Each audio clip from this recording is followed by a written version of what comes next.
Hi, it's Robin and Martin from Holloway Friendly. Today, we're really excited to be joined by Roger Edwards, and we're going to be talking about everything everyday language and about our recent campaign. So, Roger, what got you interested in everyday language from the beginning?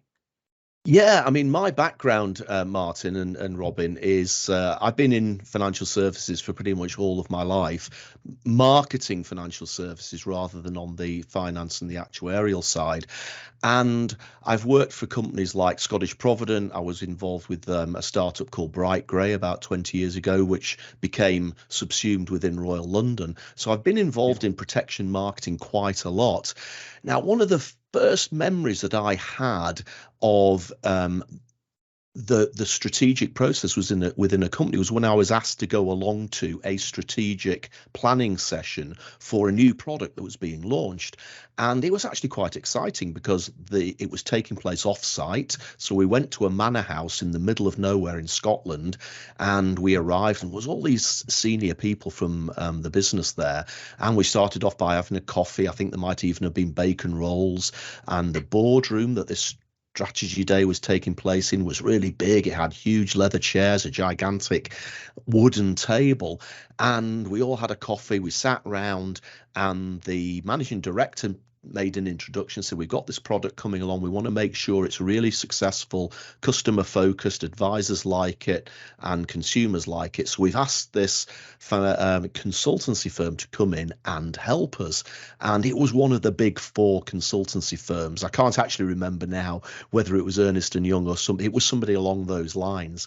And the gentleman from the consultancy was your archetypal in those days. We're talking about the mid 90s now. He had the pinstripe suit on, he had the red braces, He had the red hanky out of his pocket, and he stood up and he opened his mouth, and all this jargon and gobbledygook came flowing out of his mouth.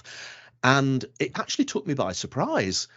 And I thought, what are you talking about? I really have no idea what you're talking about. But the thing is that all the people around the table, who at the time were a lot more senior than I were lapping all of this stuff up.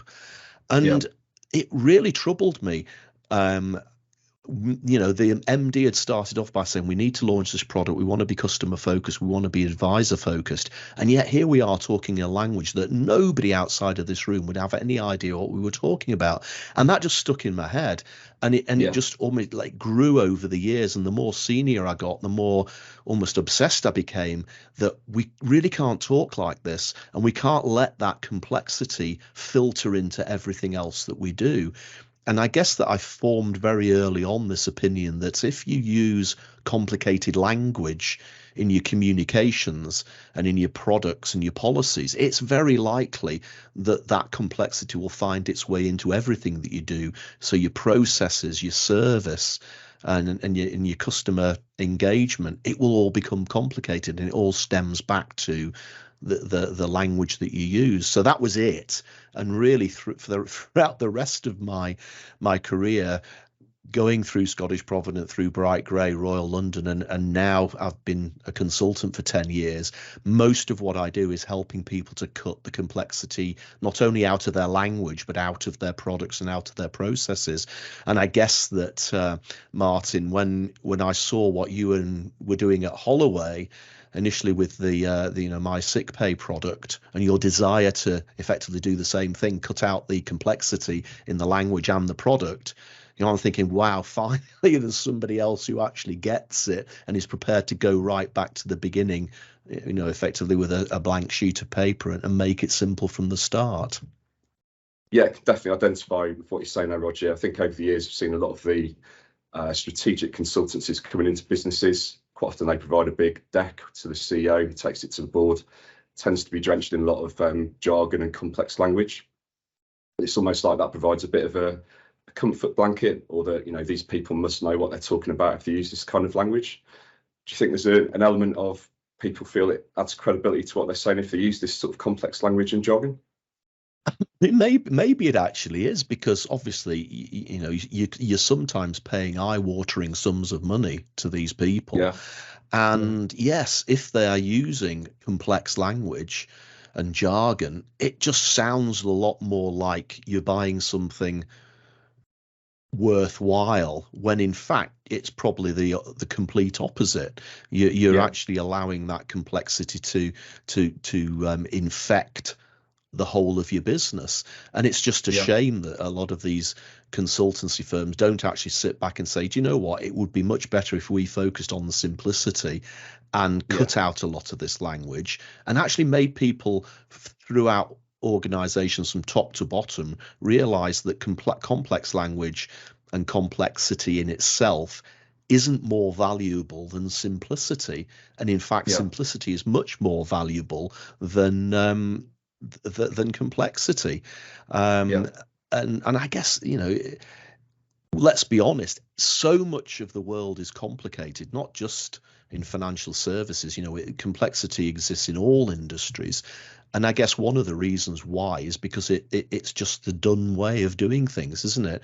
Whether it started in a consultancy or whether it started with a board that just likes that sort of approach. And it may just be as simple as saying that doing things simple is actually quite hard. It needs an investment of time, like you invested the time and the effort to make My Sick Pay simple, and the campaign that you've done more recently on simplified language. It takes time to do, and it's hard to do, and sometimes staying complicated is the easiest path. Yeah, absolutely. And obviously recently we've had Consumer Duty come along, and communication is one of the 4 areas that the regulators asked us all to look at. And I think to us it feels a bit like it's had the least attention out of all of them, which is one of the reasons that we focused on the everyday language campaign. What are your thoughts on that? Yeah, again, I think things like, originally we had treating customers fairly, didn't we? And now Consumer Duty. To a certain extent, it panders to that complexity, doesn't it? It means, we'll need to set up a committee to oversee the product development process. We'll have to set up a process, another committee to oversee how we implement Consumer Duty. And that in itself can actually perpetuate the complexity. You might increase the amount of sign-off you need with your literature, and by increasing the amount of sign-off, you might have more people looking at it, and then more people look at it, more people change it, and before you know it, you're actually making it more complicated again. So I think that, again, not knocking treating customers fairly, not knocking Consumer Duty, but when new things like this come along, you've got to use it as an opportunity to focus on simplicity, as opposed to almost using it as another excuse to stay with the complexity. So that's my background, I guess, and why I became quite obsessed with simplicity. But I've been observing what you've been doing at Holloway with the recent campaigns, and obviously liked it a lot. But it'd be really interesting to know, for you to tell me just a little bit more about what was your sort of light bulb moment. The same way as I was sat in that manor house listening to the consultant spewing his jargon all over the place. What motivated Holloway to do this? Because let's face it, you're one of a very few number of companies that have actually decided to make this a focus. Yeah, it's a good question. So we're quite a small company at Holloway Friendly, made up of real people. We want to talk like real people. We didn't want our literature and our communications with the customer to sound like legalese or be full of gobbledygook. We wanted to make it sound a lot more personal. So we had an opportunity where we simplified our product range, replaced our old products with one kind of simpler proposition. And when it came to writing the key features and the terms and conditions, we did it from a blank sheet of paper. So I think that's a really important point, because quite often what you see at financial services companies is they'll do a new product, they'll basically get the old terms and conditions, which quite often been built on over the years. They might go all the way back to the 70s or the 60s even, and they've just been built on and built on. You end up with this kind of bloated, unoptimized kind of literature, which just sounds very old-fashioned and has one foot in the past. So yeah, we did it from a blank sheet of paper. That then gave us an opportunity to sort of train our staff. So we put together an internal guide on how to use everyday language. Consumer Duty came along. As I said, we felt that there wasn't enough focus on this in the market, so we then created a guide for advisors to try and help them a little bit with it as well. We put together the training videos that you will have seen. And yeah, we've had some great feedback on it. So yeah, partly we wanted to do something differently, and we also just wanted to give something back to the market.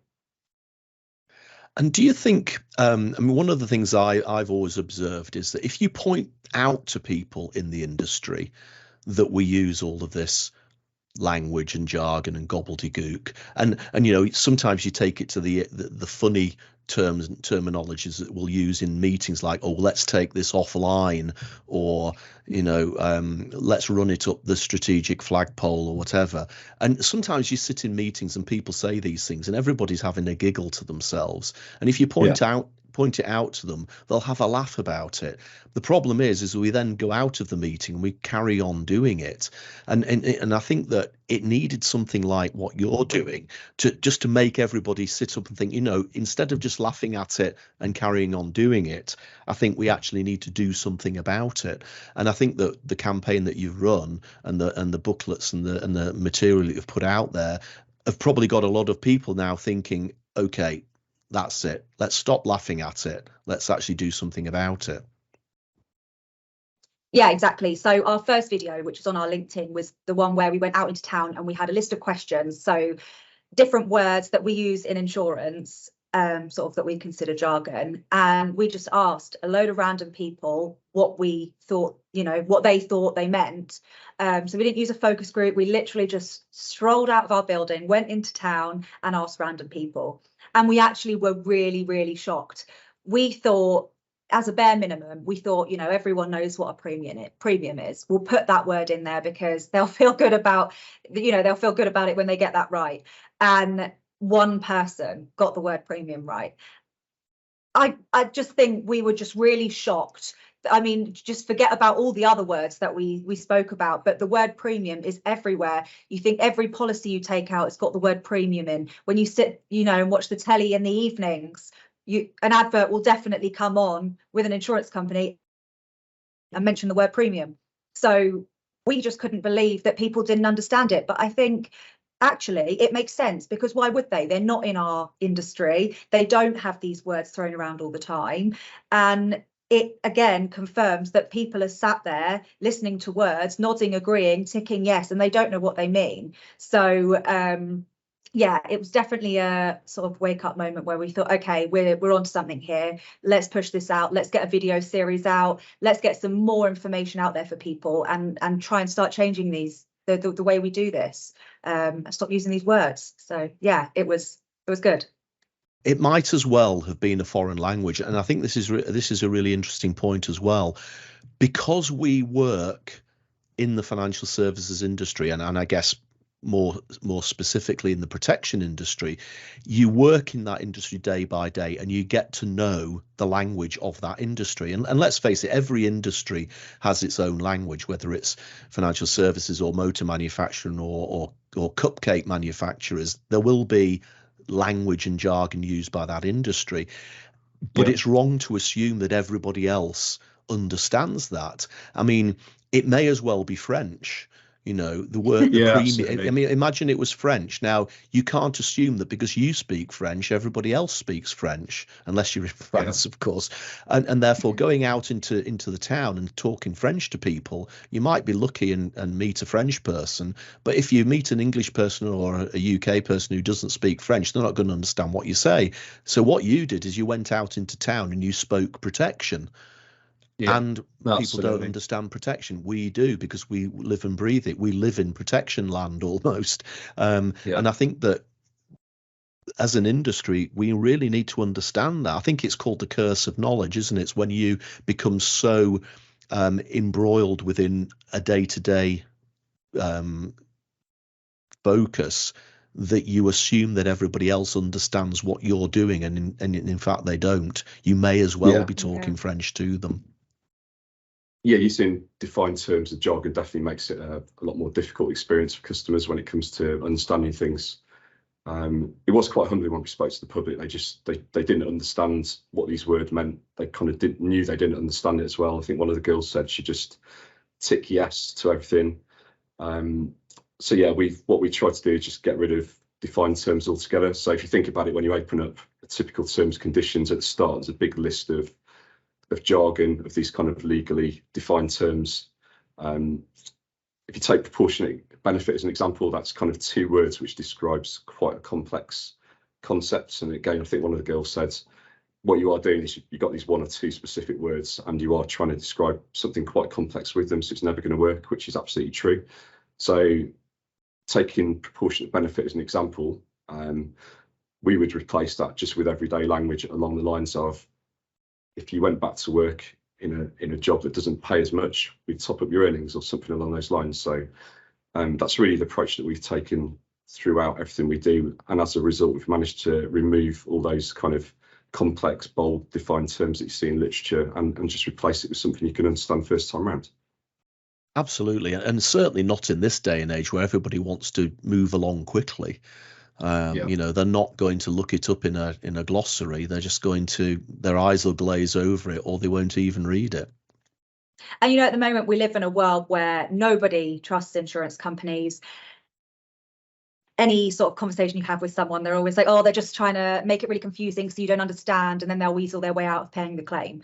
But for us, it's just so nice to be able to say, here, look, these are our terms and conditions. They're all written in everyday language. It's questions and answers. So, you know, I don't know, if you want to know how to make a claim, you go down to the section that says, how do I make a claim? And it's got it easily, clear, and just straight away, just written there for you to read. You know, you don't have to jump through any hoops to try and find the answers to any questions you've got. And I think just writing in everyday language so people can understand, it builds the trust between the two of you. It makes everything clear, and there's no room for any sort of questions later down the line where someone says, oh, well, I didn't see that bit, or I didn't understand that, because it's all just written there clear and easy for everyone to see. Yeah, and maybe that's one of the other reasons why in our industry things have been complicated, because there's been this perception that we have to have legally watertight wordings and legally watertight definitions so that we can decline claims if we need to, or we can prevent people from non-disclosing or whatever it is. But we shouldn't really be in that headspace of having to write something with the desire to use it against the customer at some point. We should be writing it with a desire that they understand it right from the start. And again, it's a bit of a change of mindset. And I think the industry as a whole has come a long way in the last 20 years. But I can remember having conversations with policy drafters and even marketing people saying, no, the words need to be tighter than this because we don't want people finding loopholes, or we don't want it to be ambiguous because if it ever goes to court, it would always be found in the customer's favour. And you think, I can't believe you're actually having a conversation like this, because we write it with a customer focus in the first place and make it easy for them to understand, then surely they're going to feel a lot better about it and understand it more, and there'll be less chance of there being a falling out over the words later. Yeah, definitely. I mean, if someone doesn't understand something, they're either going to say, I don't understand this and I'm not going to buy it, or they're going to have to take a leap of faith and buy something they don't fully understand, which means they might not get the most out of that product in the future, which is one of the things I think the regulators get up with consumer duty and communications. And aside from that as well, it's just not going to make you feel good as a person. If you don't understand something, you might feel a bit uncomfortable about ringing up to say that I don't understand this, and feeling like, you know, you can look a bit stupid or something. So yeah. Well, it's just awkward, isn't it? You know, like I think previous to working in insurance, when you take out a policy for house insurance or pet insurance, I always just felt really nervous before clicking that buy button, that had I actually, you know, was I covered for everything that I needed to be, or had I missed a tick box, or had they not included some sort of cover that I thought I was going to be getting? It's a bit scary. So what's the reaction been from the financial advisor community to this? Because again, I think quite a lot of advisors have become swept up in the language of the industry as well, because they speak French as well, to carry on my analogy from before. What's been the reaction to the material that you've put out there and the webinars that you've run? It's been really good. We were actually really shocked. I think it could have gone one of two ways. It could have either just gone the way it has, which has just been brilliant, or it could have been received in a bad way where people were like, oh, we've spent years learning all this language, we don't want to unlearn it, or we don't want people to have an easy ride now and not have to know what any of it means. But yeah, we've had people asking us to help train their marketing departments. Just some fantastic feedback on LinkedIn. Yeah, it's just been really lovely and just made it worth doing all the work, I think. Yeah, absolutely. I think what we tried to do is just make it really simple. So we tried to condense it all down to kind of 4 or 5 main tips that if you use them, you can write in everyday language. Part of that is about getting rid of the jargon, which we've talked about already. But part of it is also about how can you make your copy a little bit more engaging and interesting to read. So I might give your book a little plug now, Roger. Cats, Maths and Marketing Plans. I know that in there you talk about things like how passive language creates weak copy, for example, as well as other tips. So what would you say kind of makes something engaging or not engaging to read for a customer? Yeah, I mean, I think I'll come to passive language in a moment because that is one of my absolute and utter bugbears throughout everything that I've always done. But I think that one of the most important things to do is to try and write like you talk. Because if you write like you talk, you're not going to end up talking in the language of the industry, because let's face it, we only tend to talk in the language of the industry when we're in meetings in the industry. Maybe if we're at conferences in the industry, we'll talk the language of the industry. But normally, if you go to the pub after work with your colleagues and you're having a beer or a glass of wine or anything, you're not going to be using passive language. So, for example, you'll go to the pub, Martin, you may say, Robin, I'll go and get us a couple of pints. That would be what you would say.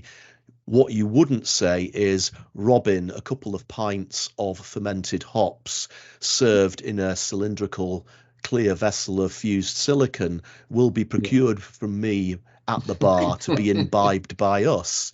I mean, Robin would look at you as if you were going absolutely mad. But let's face it, that is how we talk in the industry. We use big words, we use passive language, and we make everything a lot more complicated. And all you wanted was a couple of pints. So the thing is you've got to make it how you talk. So one of the things that I really like to do, if I write an article for a magazine or if I write some copy for a client, probably the first thing I will do is I'll get my iPhone out and, go into the notes function. There's usually the little microphone, and I'll press that and I'll start talking, and I'll just talk. And of course, it's got better over the years. Now it will handle punctuation and everything. And if you write like you talk, your first draft is remarkably easy to understand because it will be chatty. You won't have used big language, you won't have used jargon and gobbledygook, and that's a really good place to start. Whereas if I love that tip. And honestly, you've got to go through it and you've got to put, sometimes the punctuation is wrong, or it'll spell there THERE instead of THEIR and that sort of thing, but on the whole, it's pretty accurate. And that's always a good start because it's you talking, it's your voice.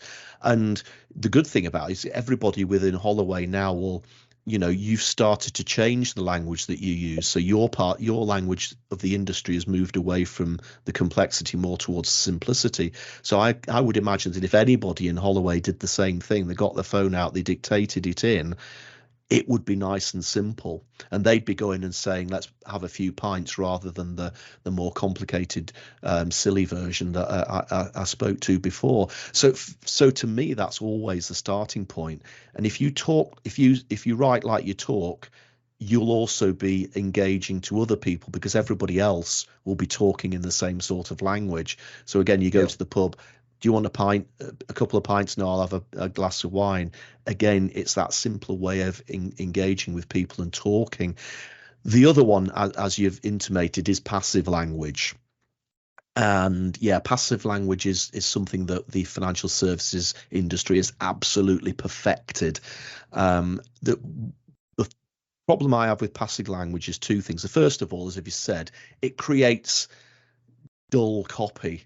It makes things sound just officious, doesn't it? And a little bit professional in inverted commas. I often wonder what the word professional really does mean, because sometimes people say we don't want language to be simple because it doesn't sound professional, but what does professional actually mean? And just for those people who don't know what the difference between active and passive is, just referring to the book that you've mentioned there, the sentence "the cat sat on the mat" is an active sentence because the cat is the subject of the sentence and it is doing something active. It is sitting on the mat. Yeah. The passive version of that would be the mat was sat on by the cat. Yeah. And that is that the mat is the subject of the sentence and the mat is having something done to it by something else. And that second version of that sentence, the mat was sat on by the cat, it just doesn't roll off the tongue in the same way as the cat sat on the mat does. It feels clunky, it feels wrong, and yet we use passive language quite often. And if you use passive language in communications, it does feel flat. A letter was sent out, or a book, a seminar was ordered, or a seminar was set up. It just sounds wrong. Instead of saying a seminar was set up, we set up a seminar. A letter was sent out, we sent a letter. Active language is so much more engaging. The other thing about passive language is that it can also hide responsibility. You'll have heard politicians use passive language all the time. Can you tell us what happened with this issue in England? Oh, mistakes were made. Now, in that sentence, you've heard politicians say that all the time. Mistakes were made. Well, who made the mistakes? You haven't said who made the mistakes. So it implies that it was somebody else's fault, whereas an active sentence would be we made mistakes. Now, you immediately know why they're not going to say that, because then that puts the spotlight on them. And that's why they use passive language. They don't want to take responsibility. And I think that financial services companies in the past have used passive language again because they don't want to take responsibility. The claim was turned down. Oh, was it? Was it turned down by Ethel down the street, or was it turned down by you, by the financial services company? No, we turned down the claim, and then explain why you did it. It sounds so much better than trying to make it sound like it's somebody else's problem. So not only does active language engage customers more, it actually gives you the responsibility as opposed to allowing you to pass the responsibility on to some unknown quantity. And just to finish off, one of my favorite ways of spotting passive language is if you can put the words "by Muppets" at the end of the sentence and it still makes sense, then you can probably guarantee it was passive. So mistakes were made by Muppets. Mistakes were made by politicians. Mistakes were made by Muppets. If you said the active sentence, we made mistakes, then by putting "by Muppets" at the end wouldn't make sense. We made mistakes by Muppets doesn't make sense. Mistakes were made by Muppets. That's passive. Stop doing it. Yeah, absolutely. And I think the other thing with passive language is it just means there's a lot more work for the customer's brain to do. So if you think about it, if you're talking about the insurance, you've got kind of the insurance, you've got the insurance company, and you've got the customer. And if it's not clear what relates to who, or who's affected by what, or who's responsible for what, it's just a lot more work for the customer's brain to have to do really to work it all out. So one of the things that we did was use questions and answers. So if you take deferred period as an example, I suppose historically what you've got is companies try and replace deferred period with something a bit more plain English, like wait period. But if you think about, if we went out and spoke to the public and asked 20 members of the public what a wait period was, you'd probably get 20 different answers back. So instead, what we did was just replace it with a question, which is, how long do I need to wait before you start paying me? And then we just answer it in a straightforward way. You've got a choice of waiting for 4 weeks or 8 weeks or whatever it is. So that's just another little tip from us, I guess. Yeah, and one of the things that I've often said, if you're putting together marketing material for a customer, one of the best places to start is to list the top 25 to 50 questions that they are going to have about your product and about your service, and answer those questions in simple terms, and either answer those questions on the website as articles or videos or TikToks or YouTube shorts, whatever it is that you want to use these days. If you're answering your customers' questions simply and understandably, then ultimately that's so much more engaging than referring them to paragraph 16, subsection 5, subparagraph 4. It's so much easier to just say, here's a list of questions that we get asked, and here's a quick set of 60-second videos that answer the question. Yeah, absolutely. So we've obviously been on a bit of a journey, Roger. I guess based on your experience, if there's firms out there or companies who want to move towards kind of more straightforward language, simpler communications, everyday language, what kind of tips or advice would you have for them? Yeah, I mean, I think you did the right thing, as you've said, by effectively starting with a blank sheet of paper. It is so much easier to say, let's take the last policy condition or the last marketing booklet and then just effectively just go through it and change stuff. But what that does is it just retains the original structure and the original sentiment, and therefore I don't think it wipes the mindset. I think you need to start with a blank sheet of paper to clear the mindset to enable you to move forward. And let's be honest, it's hard. If you're a small company like you are, then you didn't have to convince that many people, and it was very easy to get everybody on board. But as companies get bigger, and especially if they start to silo a bit, and you'll have different departments, like me, you have a product department, you might have a separate marketing communications department, and worse, they stop talking to each other. It can be hard to get buy-in across the business, but you really do need to get that buy-in across the business. And in reality, it has to come from the top. And if the board are still obsessed with sounding professional, whatever that means, then you are going to struggle. I mean, a very quick example, and this is from over a decade ago, but I was working with a company, and they had written this brochure it was for an investment bond, this type of investment bond, quite a complicated investment bond, and they took it out to consumer focus groups, and the consumer focus groups just chucked it out and said, look, we don't understand this, it's jargon, it's gobbledygook, they don't even understand the concept of the product.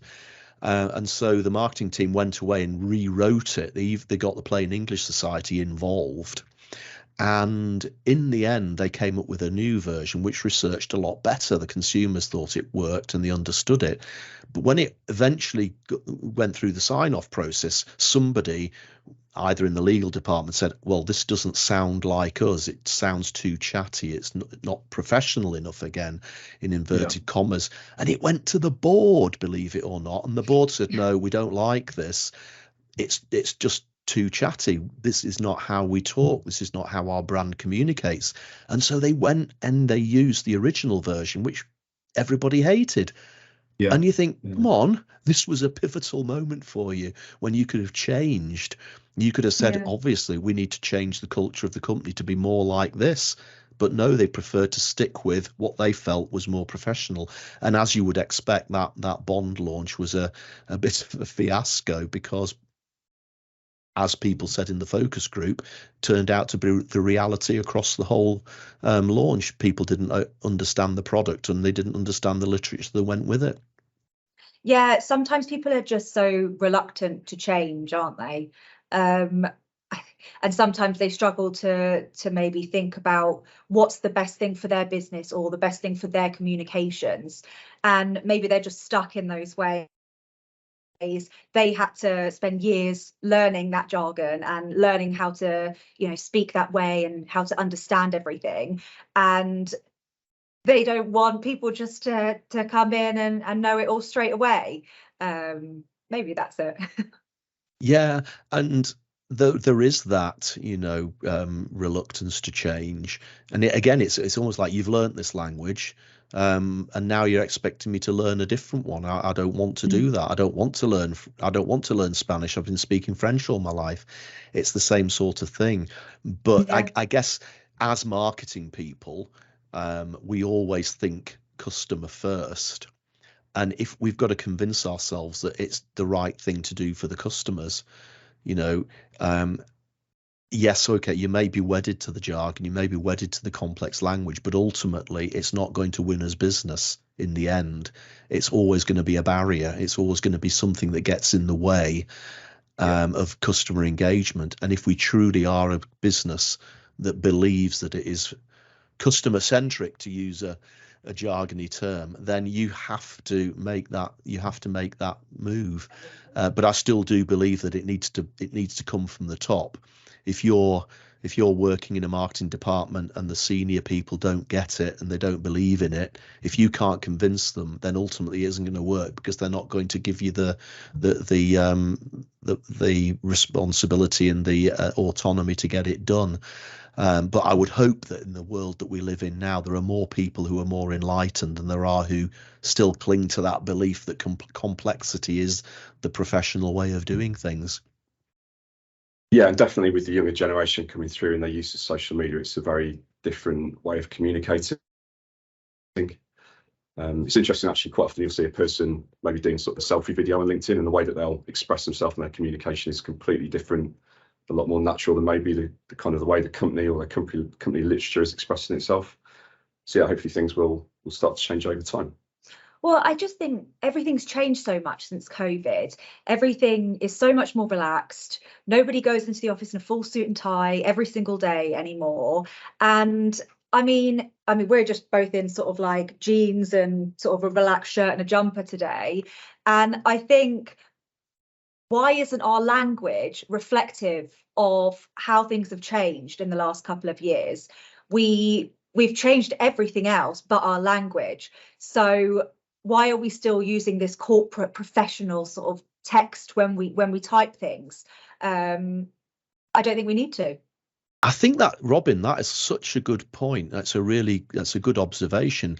One of the things I've been using Zoom, which is a slightly different version of Teams, for quite a long time. I've been using it since 2014 when I started doing podcasts. And for a long time, I would say to my clients, you don't have to pay for me to fly down to London or to Manchester or wherever it is for us to have a face-to-face meeting, and thus incur the cost of my travel and time and effort. We can have this meeting over Zoom.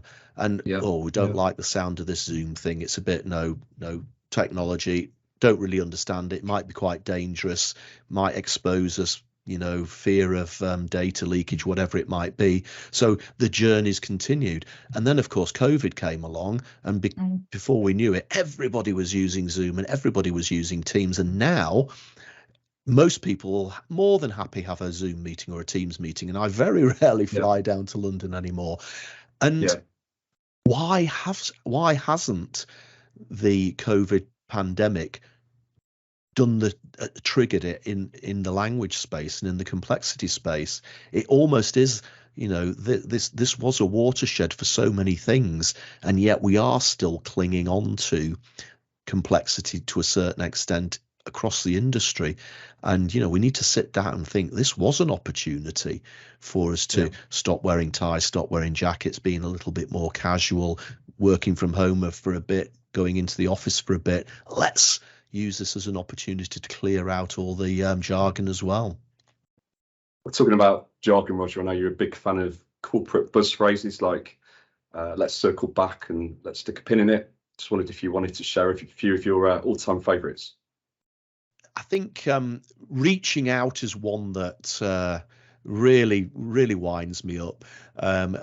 Americans always I'm reaching out to ask you this, I'm reaching out to ask you that.